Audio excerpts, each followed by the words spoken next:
За сайн мэцхан залсаа фэнтези байна. Өнөөдрийн бичлэгээр та бүхэн сүлжээний мэдлэгийг олгоно. За тэгээд энэ бичлэг дээр болохоор зочноор кибер шилжилт компани захирал сүлжээний хамгийн өндөр левлийн буюу CCI гэдэг сертификатыг эзэмшдэг одоо мөнх хоёр гэдэг багш маань оролцохоор байна. За тэгээд сайн байна уу мөнх хоёр багшаа. За сайн байна уу өдрийн мэнд хүргэе. Миний яг YouTube сог дээр ер нь бол дандаа аюулгүй имжлэг ордог шүү дээ. Тэгээ энэ удаа болохоор сүлжээний талын мэдлэгийг одоо хүргээсэй гэж танаас бол хүсэж байна. Тэгээд та юуны төрөнд өөрийгөө яг танилцуулаад одоо энэ YouTube сувгийг үзэж байгаа зөндөө хүмүүс байгаа хэ. Тэгээд 10 жил болон их сургууль за тэгээд ажил хийдэгч инженерүүд байгаа. Тэгээд та өөрийгөө эхлээд танилцуулчих. За YouTube channel дээр үрж оролцуулсанд баярлалаа. Намайг мөнх хоёр гэдэг. За ерөнхийдөө сүлжээний чиглэлээр 10-аад жил ажиллаж байгаа. Хөвчлэн сүүлийн 6 жил бол инструктор болон зөвлөх үйлчилгээгээр бол дагнасан. Хөвчлэн сүлжээний олон улсын одоо хөтөлбөрөөр CCNA, CCNP, CCI гэсэн сургалтуудыг бол ордог юм туршлагатай.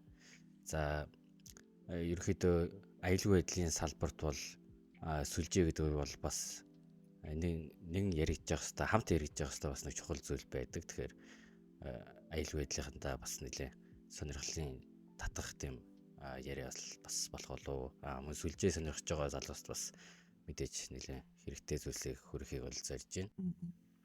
Та нийтдээ ер нь нийт хэдэн шавтай вэ? Одоо яг тоолж үзчихсэн үү? За би 2019 оноос хойш ер нь CCNP сургалт орсон. Тэрнээс хойш одоо бараг 700-аад болсон баха. Сая сүүлийн нэг жил өнгөрсөн 24 оны 7 сараас хойш бол нэг 90 хүнд сургалт орсон байсан. Өмнө нь 600 гаруй байсан. Тий одоо бараг 700 юм да. Дандаа инженерүүд ерөнхийдөө сургалт ордог. За айгүй олон байгаа юм шүү дээ. Одоо 700 гэдэг чи одоо би ч одоо нэг 200, 300, 400 хавцаал байгаа. За тэгэд хүмүүс бас ингэж асуухыг ер нь хүсдэг байж магадгүй. Тэрний үгээр ер нь одоо энэ сүлжээний инженерээр одоо давуу тал болон сул талтай яг энэ мэрэгчлээ. Нэгдүгээр хоёрдугаар нь болохоор энэ давуу талаа ашиглаад цаашид ирээдүйд ер нь яаж дэвжиж болох вэ гэдэг талаасаа олцооч. За ерөнхийдөө сүлжээний инженерийн давуу тал хүн болгоны бас мэддэггүй давуу тал байдаг. Тэр нь юу юм бэ гэхээр бид нар аль хэдийн сүлжээ дэвтсэн бэлэн болцсны дараагаар л аппликейшн одоо веб үйлчилгээнийг авдаг. Тэгэхээр та одоо банкны гүйлгээ хийж байгаа, онлайн шопоос худалдаа хийж байгаа, Facebook, YouTube руу орж ивэл сүлжээний дэвтсэн аль хэдийн бэлэн болцсон байна гэсэн. Тэрийг бэлэн болгохын тулд сүлжээний инженерүүд бол хамаг одоо өөрсдөө ур чадвар хамаг одоо чадваруудаа дайчилдаг. Өөрөөр хэлбэл би утсаа хасаалаа. Миний утсанд сүлжээ орж ирэхин тулд энэ чинь зүгээр цаанаас автоматар орж ирдэг юм биш байхгүй юу? Тэгэхээр энэ утасны SIM карттай байна уу те? За Airplane дээр тавьсан бай. Airplane дээр болиуллаа. Сүлжээ орж ирлээ гэхэд хамгийн ойрхон бааз станц одоо антеннасаа сүлжээг авч ин тэрэн цаашаа одоо дамжуулах сүлжээгээр холбогдоод үндсэн сүлжээтэй холбогдоод оператор компанитай холбогдоод утасны дугаар утсанд сүлжээ орж ирж байгаа гэдэг чинь цаанаа маш олон шат дамжлагтай явагдаж идэг. Тэгэхээр сүлжээний инженерийн ажлын одоо хамгийн том давуу тал одоо үндсэн зорилго нь юу юм бэ гэхээр эцсийн хэрэглэгчийн төхөөрөмжийг одоо үйлчлэг үзүүлж байгаа сервертэй холбож өгөхөд зорддог гэсэн. Ерөнхийдөө сүлжээний инженерийг бас 3 төрөл ангиж болдог. Яг энэ дэд үстээр нь өөрөлдвөл enterprise байгууллагын сүлжээний инженер, data center буюу дата төвийн сүлжээний инженер, ISP буюу интернет үйлчилгээ үзүүлэгчийн сүлжээний инженер гэдээ бас эднэрийн бас нэг мэдлэг туршлагууд нь бас жоохон хоорондоо ялгаатай байдаг. Дотор нь ер нь бол ингээд олон ангилж байгаа юм шүү дээ. Тэгээд ер нь эцсийн зорилго нь нөгөө одоо тог тасруул ингээд бүх юм байхгүй болно гэдэгтэй адилхан сүлжээний инженер чинь нөгөө интернет оруулж байгаа шүү дээ. Эцсийн дүндээ яг энгийнээр тайлбарлал бид нэр өөрсдөө одоо ингээд интернет асуудалгаараа хоорондоо ингээд сошиалар ярьж болж байгаа гэдэг чинь амар том давуу тал үүсгээд байгаа тий. Тэгээд таны хувьд бол одоо ингээд бидний хувь сүлжээний инженерийг харахад яг уламжлалтаар л харж байгаа шүү дээ. Одоо хүмүүс бол дэлгэрэнгүй бол сайн мэдгүй байгаа. Кабел ингээд залгаал явж идэг хүн юм уу? Эсвэл бүр ингээд цаашаага олон ангилагдаад одоо дээд түвшин эксперт гэдэг нь яг ялгаа нь юу байгаа юм бол тэр энгийн зүгээр инженерүүдээс. Яг зөв. Тэгэхээр хамгийн түгээмэл ойлголт нь бол мэдээж одоо түрүүн чиний хэлсэн шиг одоо кабель залгах гэдэг те. Энэ кабель залгах гэдэг бол ер нь бол баг олон улсын инженер ярил одоо яг өвсэй модельээр layer 1, layer 2 display IP-гаар бол network access яваад байгаа. Level 1-ийн инженер, level 2, level 3-ийн инженер гэсэн бас англи хэл байдаг. Эндээс level 1 гэвэл мэдээж суурийг тавьж өгч байгаа гэсэн. Бид нар кабель байхгүй бол энэ тоног төхөөрөмжийн хооронд холбогдож чадахгүй. Кабелээ холбочлоо. Дараагийн шатанд яг үхээр дээр тохиргоог хэн хийх юм бэ гэдэг асуудал гарч ирдэг. Шилэг кабель аваад залгацдаг те. Эсвэл USB кабель аваад залгацдаг. Wireless сүлжээнд холбочдаг. Холбоол болоо юм уу гэхээр цаашаага холбогдсныхаа дараагаар юу хийх вэ гэдэг дараагийн шатны инженерүүд байдаг. Дараагийн одоо тохиргоо хийдэг те. Дараагийн шатнд layer 2-ын тохиргоо хийх, VLAN тохируулах, layer 3-ын тохиргоо хийх, замчлал тохируулах.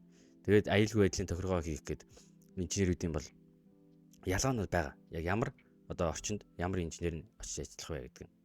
За яг эксперт нь юугаараа даваа талтай юм бэ гэхээр тэр дотроос аль нэг чиглэл дээр одоо бүх тухайн чиглэлийг одоо жишээлбэл минийх бол enterprise infrastructure буюу дид үтсийн байгууллагын дид үтс гэдэг энэ чиглэлээр бол эксперт. Тэгэхээр энэ дид үтс гэдэгт одоо layer 1-ээс layer 3, 4 хүртэл 7 хүртэл ямар ур чадвар эзэмшсэн байх хэвээр бүгднгийн одоо мэдхээс гадна тэднийг ашиглаж чаддаг, шийдэл гаргаж чаддаг, байгууллагын сүлжээн дээр асуудлыг илрүүлж чаддаг, зөвлөгөөг сайжруулах зөвлөгөө өгч чаддаг юм одоо бүхий л одоо зүйлсийг гартаа оруулсан хүмүүсийг л ерөнхийдөө эксперт гэж байгаа. Түүнээс нэг тохиргоогоо 1000 удаа хийж чаддаг хүн бол эксперт гэхгүй л дээ.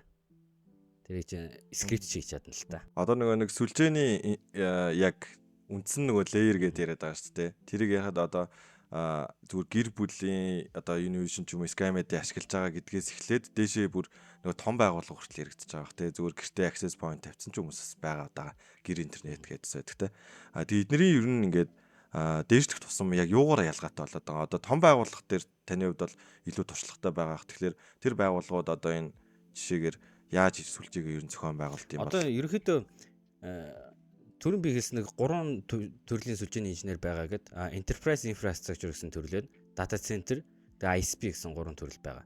Enterprise infrastructure гэхээр ихэвчлэн нөгөө жижиг болон дунд байгууллагууд тэгээд айл өрхийн интернетийг хариуцах боломжтой. Өөрөөр хэлбэл манай одоо дийлэнх одоо жижиг дунд байгууллагууд гэдэг чинь гэхдээ ганц одоо гэртээ ч юм уу офс дээр ч юм уу ганц wireless routerтэй эсвэл нэг switchтэй тиймэрхүү газруудад бол enterprise infrastructure гэдэг талаар одоо нэг агсан түвшний мэдлэгтэй шаардлагагүй тухайн байгууллагыг Wi-Fi толбоод компьютерийн сүлжээнд холбогдоод интернет орж явах болно гэсэн. За enterprise хэмжээс хамаарат л та жижиг байгууллага бол дунд хэмжээний том хэмжээний enterprise болоод ирэхээр салбаруудтай болоод ирнэ. Салбар нэгжүүдийн хооронд нь холбох шаардлага гарч ирнэ.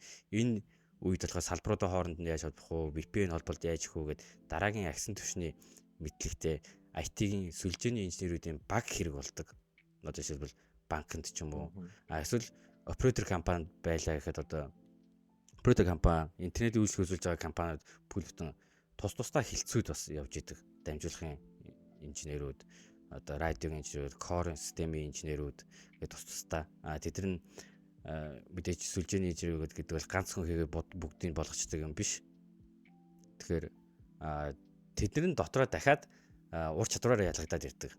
Жишээлбэл ингээл ISP компанид байлаа гэж MPLS шашилт юм байна. MPLS дээр сегментрүүдийг сайн хэрэгэлдэг одоо хүмүүс нь тэрийг хийн. BGP гэдэг routing протокол байна. BGP гэдэг нь улс хоорондын интернетийн замчлалыг хооронд нь удирддаг. Тэгвэл BGP дээр хэн сайн байна, хэн мэдлэг туршлагатай байна.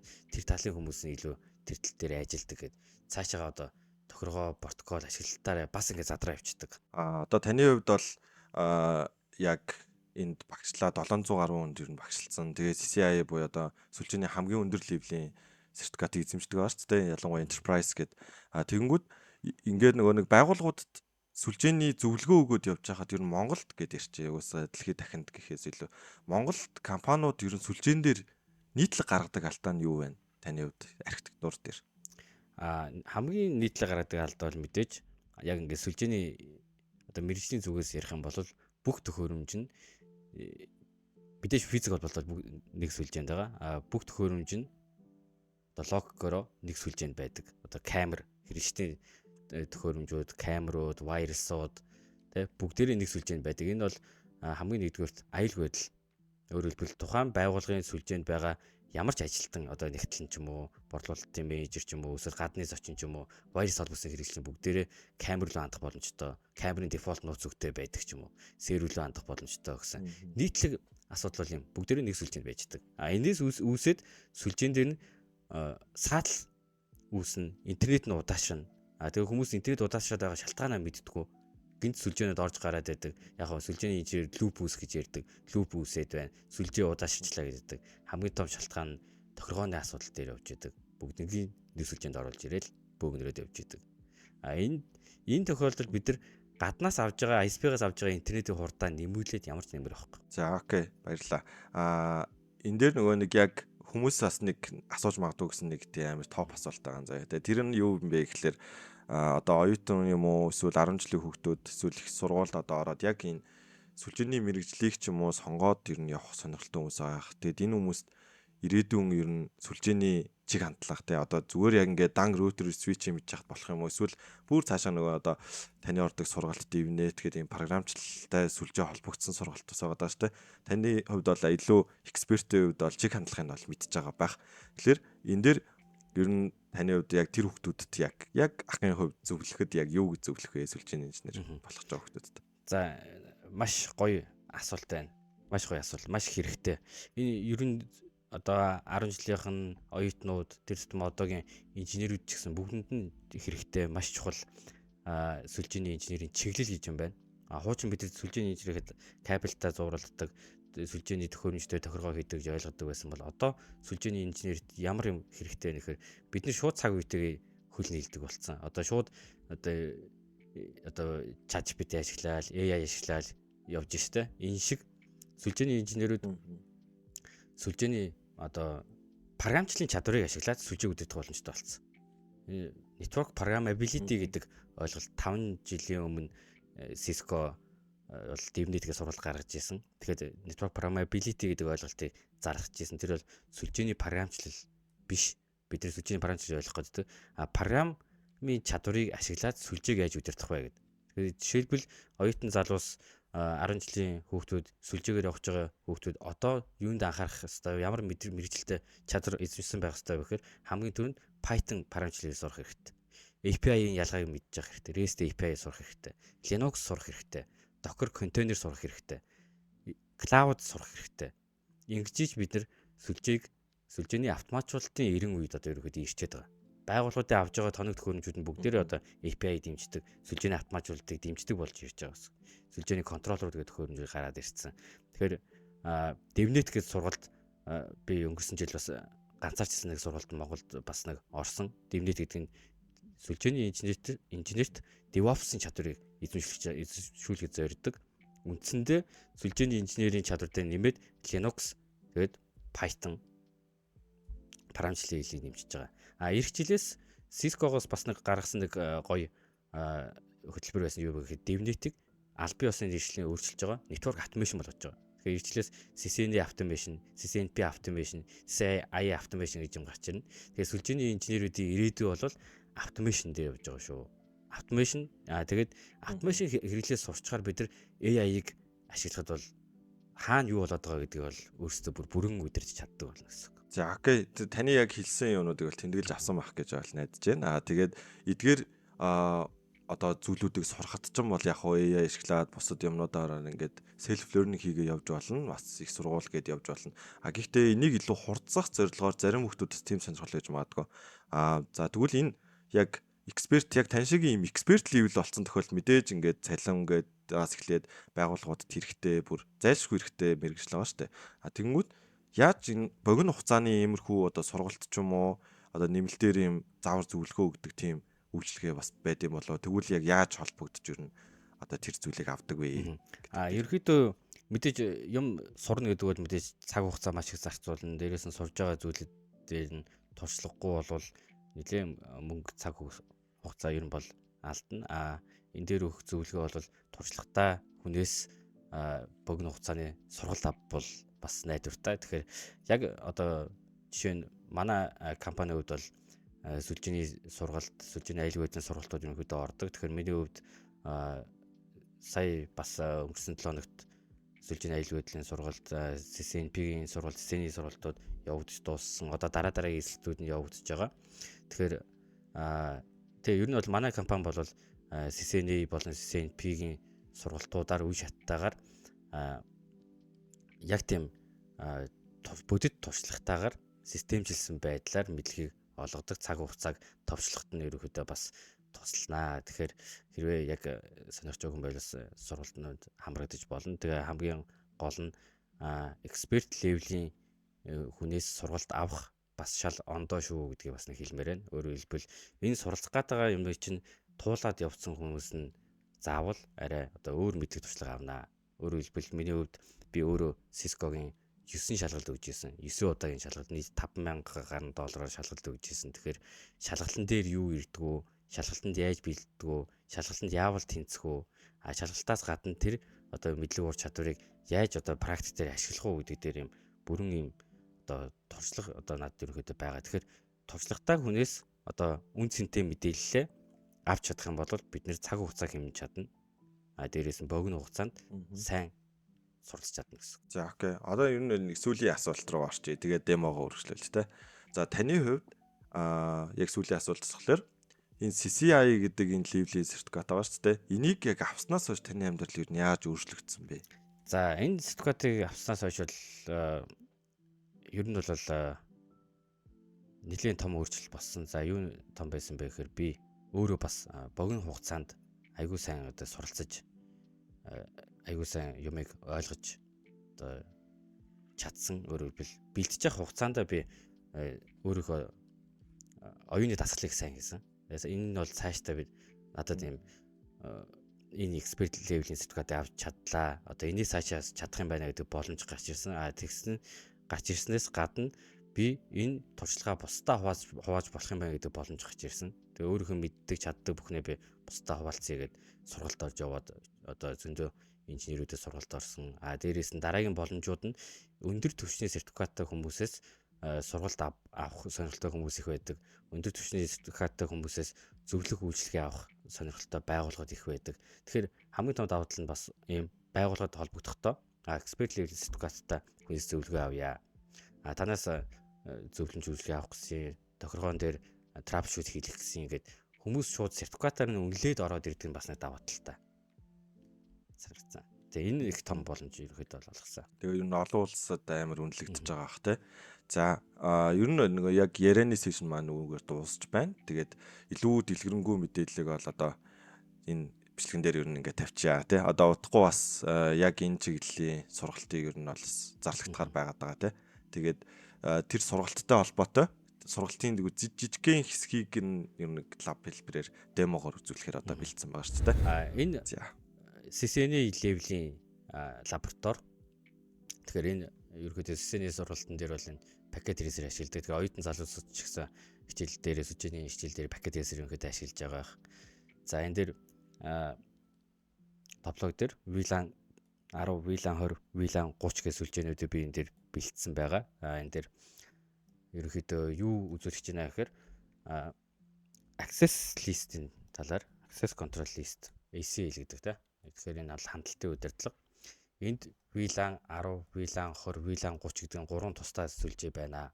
Энэ дээдлийн за энд байгаа 4 PC, за энэ доор байгаа 2 сервер бүгдээрээ нэг switch-ээр холбогдсон байна.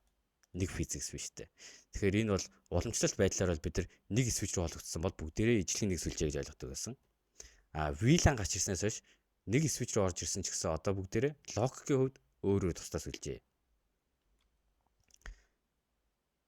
За би анхны тохиргоогоо нэг шалгаадах энд компьютер дээр IP хаяг байна уу? За PC 0 дээр IP хаяг байна. За энд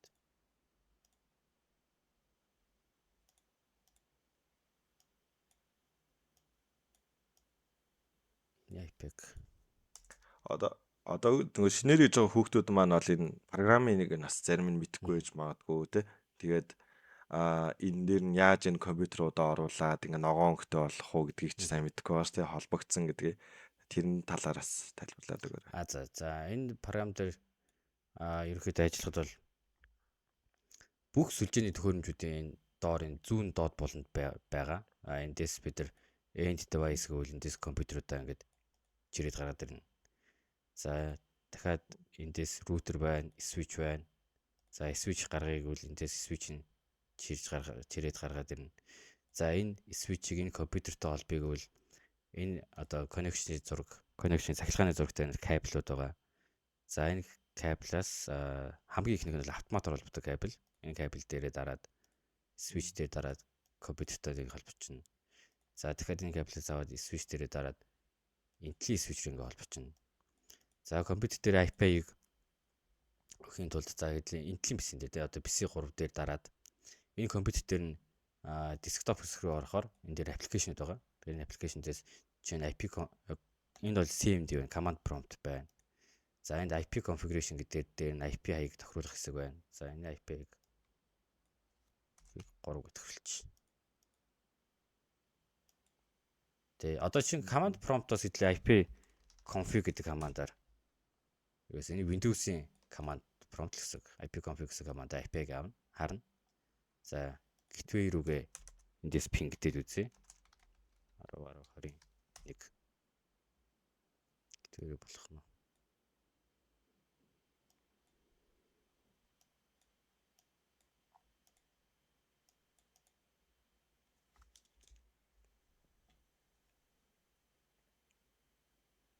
Өнөөдөр яг одоо хийж демо үзүүлэх гэж байгаа яг үндсэн тохиргоо нь юу хийж байгаа лээ?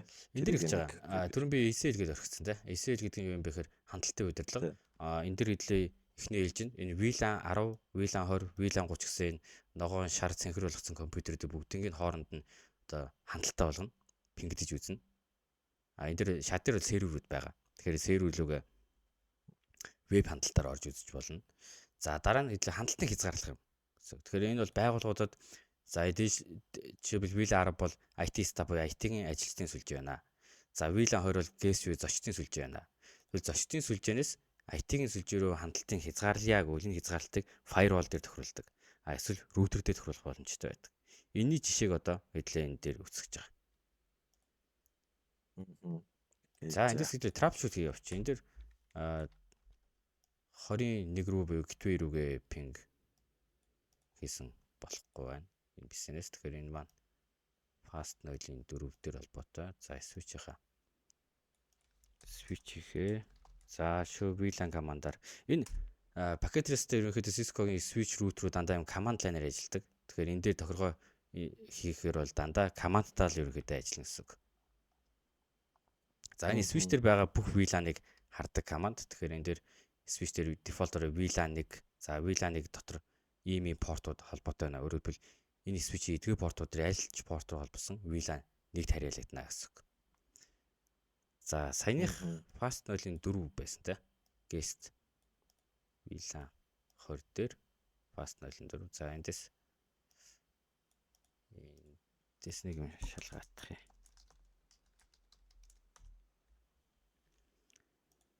За өөр VLAN-уудын хооронд нь холбохын тулд энэ router-ыг gateway тохируулсан байгаа. Тэгэхээр router дээр би энэ show IP interface brief гэсэн командаар энэ VLAN 10, 20, 30-уудын маань одоо gateway IP гэдэг энд байгаа гэсэн. Энд 10, 21. За эндээс манай switch-с router руу холбогдсон порт gigabit 0.1 гэсэн порт байна те. G01.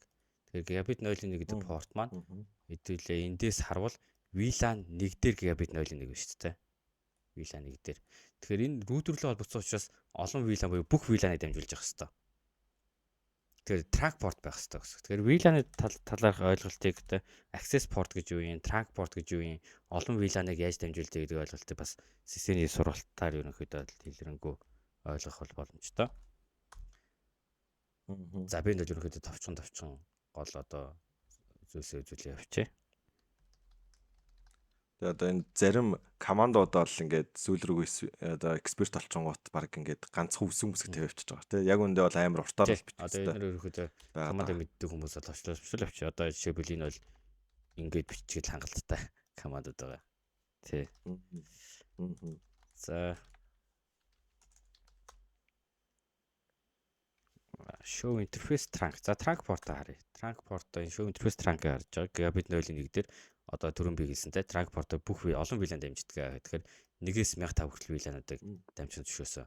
Түрүүн зөвхөн VLAN 1-ийг л дамжуулсан. Gigabit 01 VLAN 1 дээр байсан. Тэгэхээр манай энэ Dot-Link компьютер бол VLAN 20 шүү дээ. Тэгэхээр 20-ыг дамжуулахгүй байсан. За одоо эндээс Gateway рүүгээ пингдэж болж байна. Одоо эндээс хэдэл ингээ Одоо болчихлоо шүү дээ. Data-ийн VLAN 10 дээр байгаа PC 0 руу пингдээ. 10 та.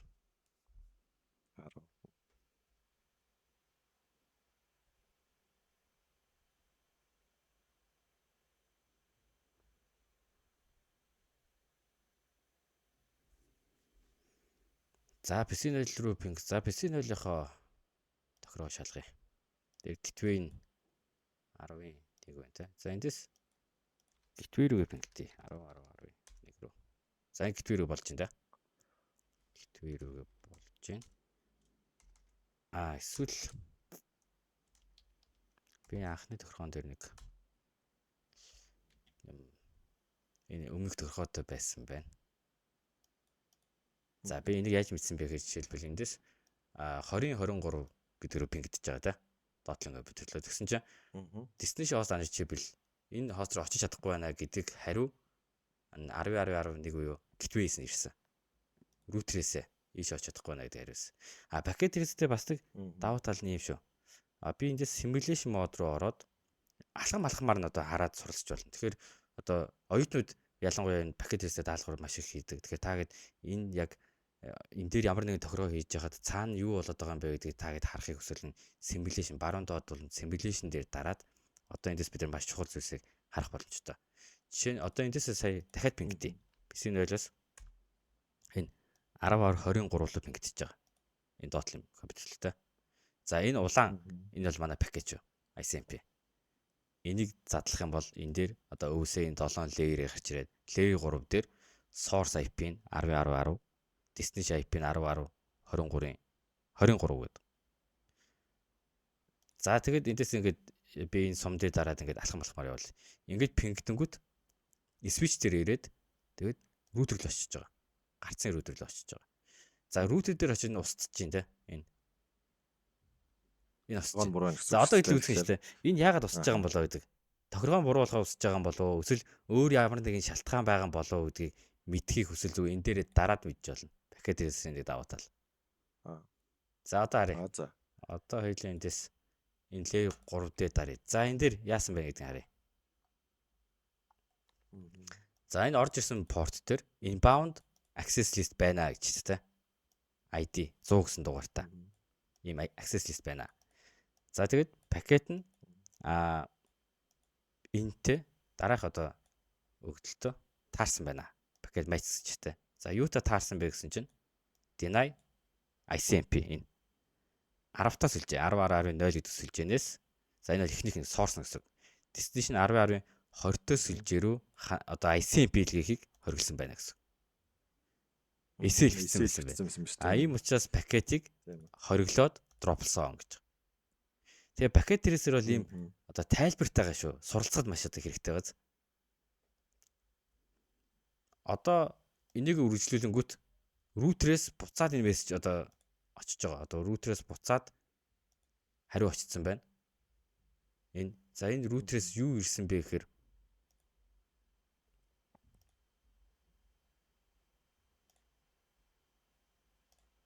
яагаад энэ unreachable гэдэг мессеж ирж байгаа гэсэн. Очиж чадахгүй байна. Тэгэхээр сая бид нар эндээс business ping гэхэд хост руу очиж чадахгүй байна гэдээ ирээд байгаа шүү дээ. Тэгэхээр энийг бол router очиж чадахгүй байдгийг хэлээд байгаа. Тэгээ яагаад очиж чадахгүй юм бэ гэдгийг сая симуляцаас харлаа шүү дээ. Packet trace одоо inbound ACL байсан байна. За тэрийг харъя. Энэ дээр өөрчлөлт тохируулсан байсан байна. За show access list гэж байгаа. За энд access list гэдэг нь firewall-ын фильтр гэсэн үг. Ер нь firewall-ын фильтр аль сүлжээнээс аль сүлжээр хандахыг зөвшөөрөх үү, хориглох уу гэдэг зүйлэнд явж байгаа. Тэгэхээр энэ дээр энд за 10.10.10-20-оос ямар ч хамаагүй сүлжээ рүү ICMP буюу ping хийж болно гэсэн байна. Дараа нь 10-таас үлчээ. 10 10 10 0 гэдэг одоо Will 10-аас 20-тоос үлжээ рүү ICMP-г хориглосон байна. Дараа нь яг бүгднийг зөвшөөрсөн байна. Permit IP гэж бүх зүйлсээ зөвшөөрсөн. Ийм 3 рүү үлдсэн шүү дээ. За энэ дээр ингээ энд веб сервер байгаа та. Энэ дээр бяцхан веб сервер лөө жишээ нь вебээр хандаж үзье. Энэ 10 30 10 та. 10. За эндээс нэг компьютероос нэг веб сервер даана гэсэн шүү дээ. За энэ Dotlan компьютерс энэ guest гэсэн. VLAN 20 компьютерс. Эндээс эхлээд хоёулаа ping-тэй 30 10 та.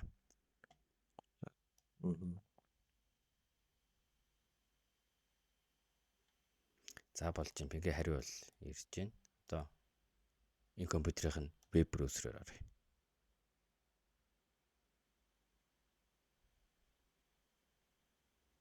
За энэ пакетрийн веб браузер жоохон заримдаа хацаад байд.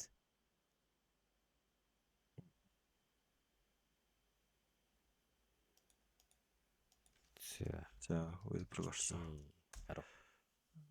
За welcome to packages гэдэг веб хуудас гарч ирж байна. Пингдэж болж байгаа шүү дээ. Ажиллаж байна гэсэн үг шүү. Пингдэж болж байна. Веб орж болж байна. FTP болох нь үзье. За FTP болж байна. Тэ. Файлууд нь харъя. Болж байна. За одоо файл сервер шүү дээ. Энэ дотор нь байгаа файлууд нь харж байна. Сайн одоо dir гэдэг командаар дотор нь байгаа файлуудыг одоо харж байгаа. Одоо хоёулаа ингээ сая пингдсэн, FTP-гээр хандсан, вебээр хандсан шүү дээ. Энэ үйлчлэгээс одоо чи аль нэгийг л зөвшөөрье. За чи сонго. За FTP-г нь хаач. FTP-гээр ч амар хаалт. Одоо тэгвэл FTP-г нь хай те. Энэ веб руу. Тэгээ FTP-гээр хандахыг хориглоё. Тэгтээ энэ VLAN 20-с те. За энэ компьютерс бүр заагаад өгч байна. 10 10 22 гэдэг компьютерс те. 2. За ер нь firewall-ын rule гэсэн. За тэгэхээр хоёулаа IP access list энэ тохиолдолд extended буюу өртөгсөн ACL ашиглана. Энэ дээр хоёулаа FTP block гэдэг нэр өгчээ. За deny буюу хориглоно. FTP маань TCP илүү UDP илүү? TCP тэ? TCP-гээр орж TCP хориглоно. За host 10 10 20 2. Одоо энэ host гэдэг нь source нэсэг тийм. 2 гэжсэн. Эндээс за ард талд нь destination бичих гэсэн. Destination 30 10. Манай нэг сервер тийм. Энэ сервис 30 10 лөө. За ард талд нь FTP port хэдэлээ? 21 тийм. 21 шүү дээ. Port 21. Тийм. За ингээд port 20. За энэ дээр юу хийж өгөхөр 10 10 22 гэдэг host-оос 30 10 гэдэг одоо сервер лөө TCP-гийн 21 дэх портоор хандахыг хориглоно гэж. Equal гэ тэнцүү гэж байгаа шүү дээ. Одоо 21 дэх тэнцүү. Хэрвээ энийг UDP гэж чих юм бол хориглож чадахгүй шүү дээ. Тэ баталгаажуулалт хийх өөр юм. За permit IP за үндсэн бүх одоо үлдсэн бүх трафикуудыг хэлээ. Зөвшөөрлөж. За. За одоо энэ access list-ээ VLAN 20 орж ирж байгаа интерфейс дээр идэвхжүүлнэ. За show IP VLAN тань brief гараа. Тийм юм шүү дээ. Тэгэхээр энэ бол өөрөө 20-тоос үлжний гит биш шүү дээ. 21 гээд. Энэ интерфейс дээр гэсэн. Интерфейс G0.0.20 дээр. За IP access group. За энэ дээр сая access list-ийн нэрийг FTP block гэж байна. Нэрийг нь бол юу гэж өгсөн болно шүү дээ. Энэ нэрийн том жижиг үсэг нь бас ялгаатай шүү дээ. Одоо энэ блокс сүүлийн кад жижигээр бол ийм эсэл олдохгүй бол болгож чадахгүй шүү дээ. Case sensitive юм шүү дээ. За арт нь юу дутуу байгаа гэхээр чиглэл трафик орж ирсэн үед нь шалгах уу, гарах үед нь шалгах уу гэдэг чиглэл нь бичнэ гэсэн. Одоо хаалгаар орж иж байгаа хүн дундаас нь те чи фантазм мөн үү гэж шалгах гэдэг шүү дээ. Эсвэл гарч байгаа хүн дундаас нь фантазмыг олох уу гэдгийг л зааж өгнө гэсэн. Тэгэхээр энэ тохиолдолд бол орж ирж байгаа үед нь те. За энэ одоо gigabit 0.0-ийг 20 VLAN 20-оор орж ирж байгаа трафик дунд FTP рүү чиглэсэн юм байвал блоклох гэдэг байна те. За Тушээ. Тестлээ болцсон. Энийг гаргая гэсэн. За. За эхлээд яг уу пингдээ биччихтэй. Юу н Тэгээ. болж байна. За одоо FTP-гээр хандаад үзэх. За одоо trying гэдэг хэлээ. Шууд орохгүй. Түрүүн бол username pass асууж байсан шүү дээ.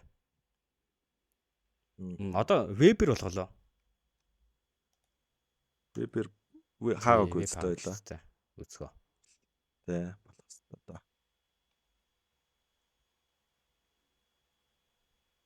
Одоо нөгөө хүмүүсийн чинь вебсайт кодчдаг хүмүүс ч гэсэн байгаа шүү дээ.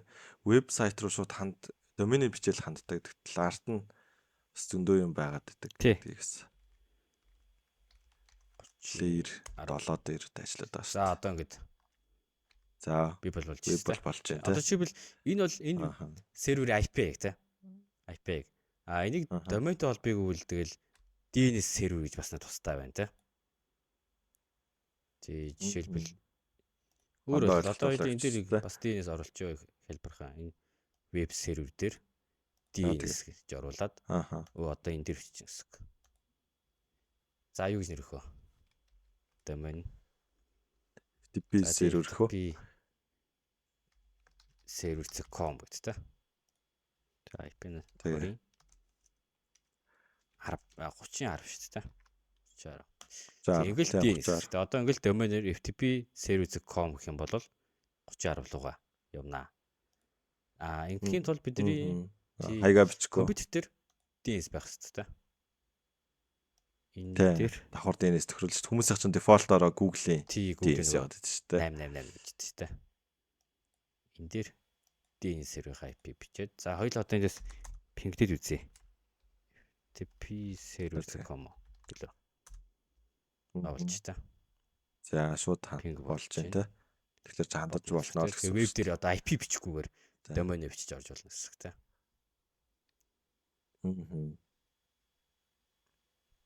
Тэгээд шалгалтын дээр ер нь иймэрхүү төрлийн юу орж ирдэг. Одоо энэ дээр жишээлбэл онл орж ирэх үү эсвэл ийм тохиргооны орж ирдэг. Ерөнхийдөө энэ дээр 100-аад төрлийн асуулт орж ирнэ.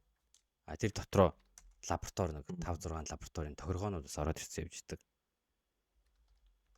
За FTP-server.com одоо ингээд домен бичээл орох болж та. Одоо бүр амар болчихлоо. Окей.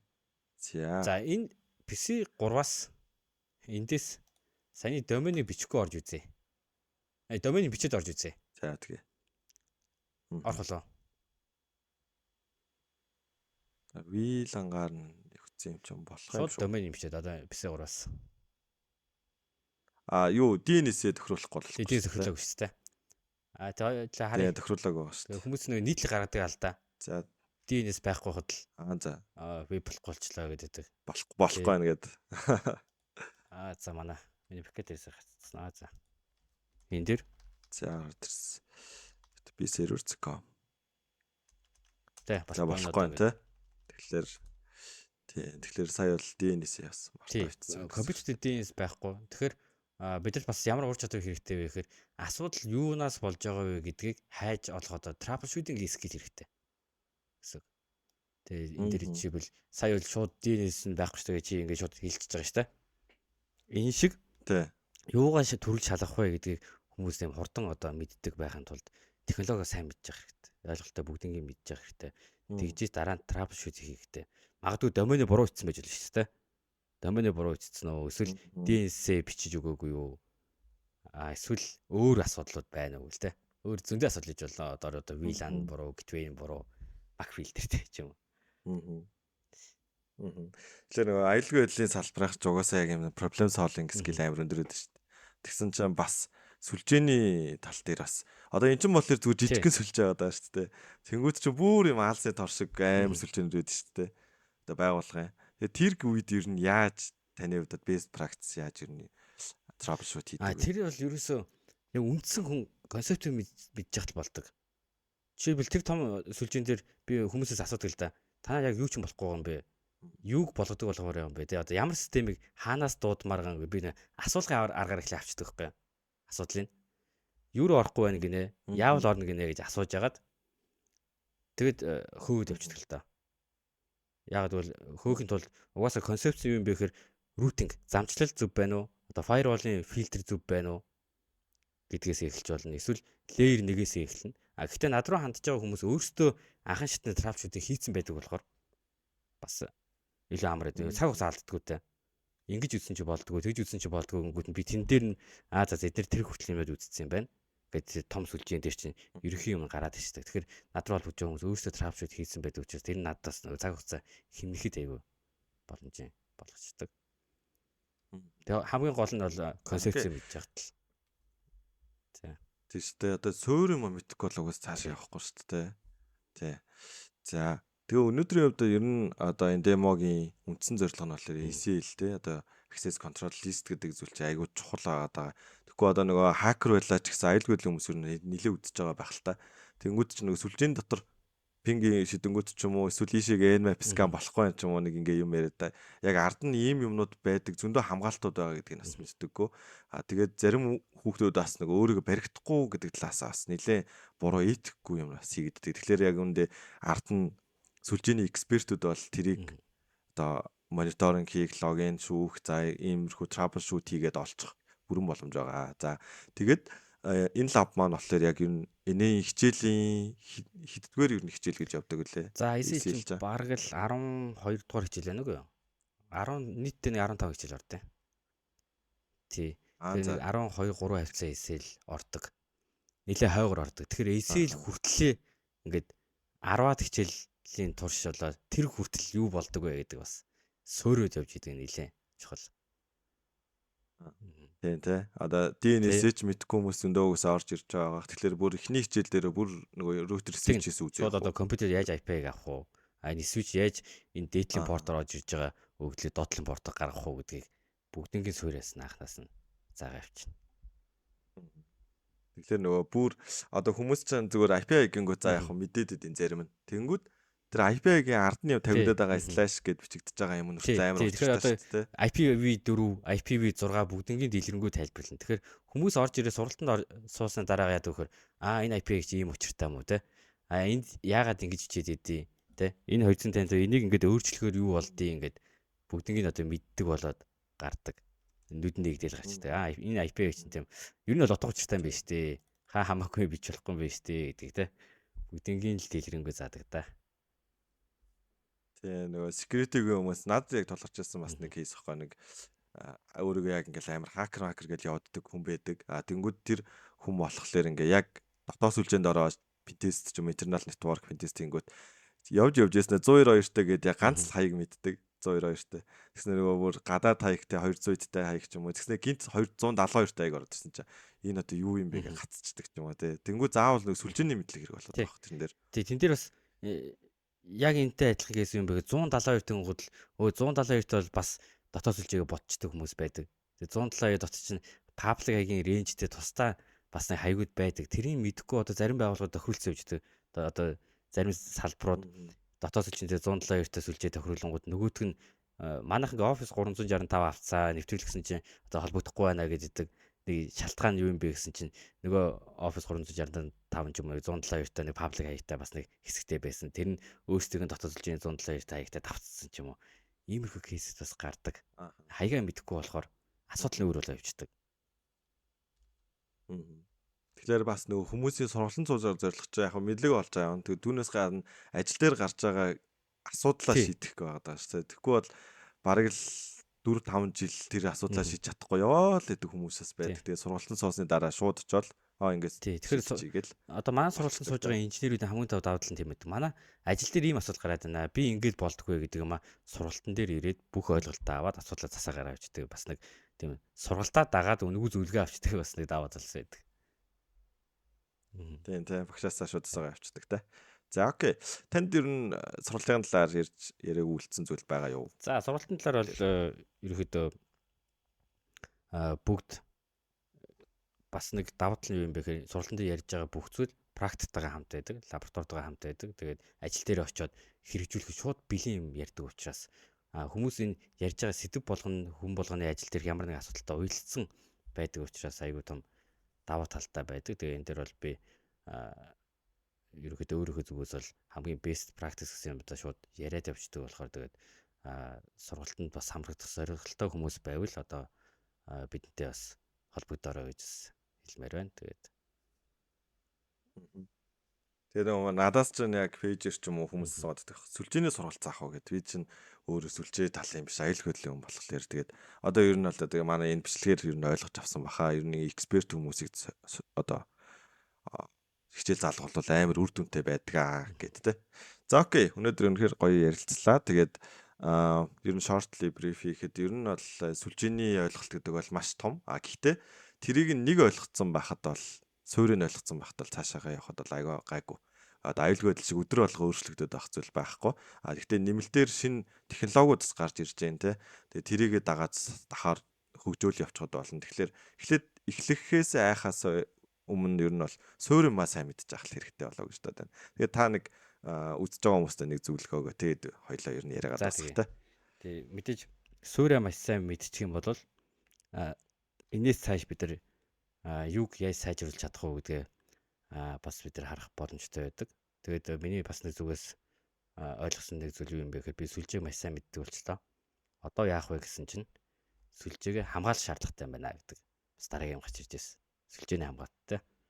Хакерууд систем рүү хадлага хийгээд байна. Одоо энэ бидний яасан шиг энэ одоо VLAN 20 гэдэг зочдын сүлжээнээс IT-ийн сүлжээрээ хадлага хийх гэдэг яаж хамгаалах вэ гэдэг чинь сүлжээний аюулгүй байдлыг хүмүүс эхлээд дараа нь одоо мэдээж аюулгүй байдлаа сайжруулалтаар ойлголт авна. Дараа нь шин технологиудыг хэрэгжүүлэх, сүлжээний автоматжуулалт, сайжруулалт хийх гэл тэ. Ерөнхийдөө сүлжээ сонирхож байгаа хүмүүс бол эхлээд суурь маш сайн тавиараа. Дээрээс нь аюулгүй байдлыг бас давхар суралцаарай.